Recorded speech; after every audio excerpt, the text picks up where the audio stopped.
Hello and welcome to the Tea Party. Howdy, gentlemen. Wisconsin primary polls are open today, creating long lines among concerns about the coronavirus. Yeah, I could see that. But here's the thing. There's a lot of people that are concerned about the election coming up in November for the president and whether or not it can or should happen, depending on what our status is with the cootie. And this is how you spell cootie. But if you say it that way, YouTube gets very, very mad at you. People go out and grocery shop. People go out and go to the pharmacy.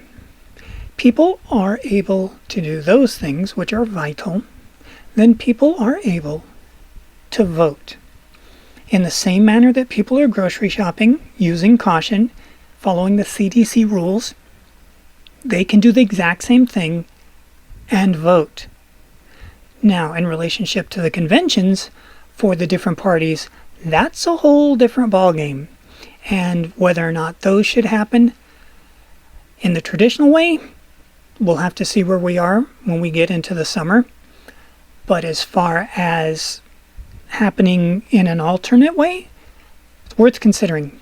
For example, having the voting occur, absolutely, in the new modified way that we have to live until we come up with a vaccine. And that means social distancing, spatial distancing, possibly wearing a mask if you want to protect those around you. When you do wear the mask, those around you are very grateful that you do. So yeah, voting can absolutely happen. Is it going to create long lines? Let's hope so. When you're spread out 6 feet apart, that is going to create a line that is far, far longer in length, though not in actual quantity.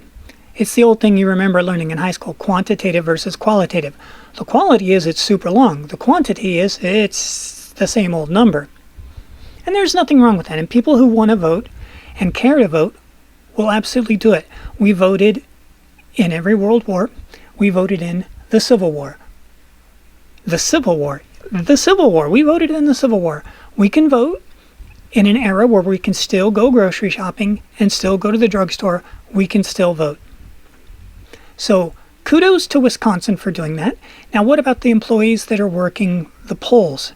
They too will need to follow the same parameters that the employees at the grocery stores and at the hospitals and things like that are following.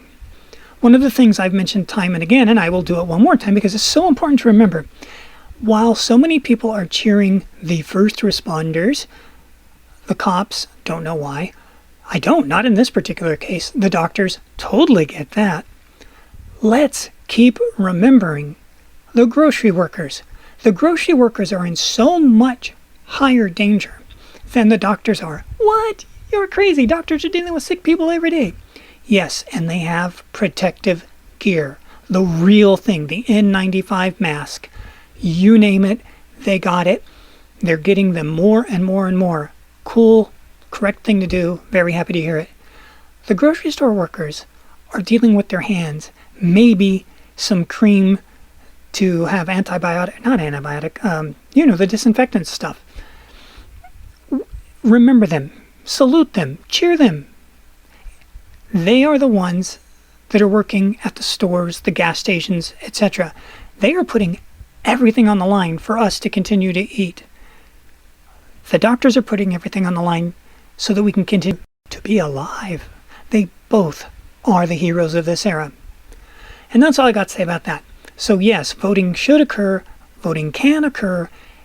We do need to add precautions. We do need to, until this thing is taken care of, we do need to follow the CDC rules.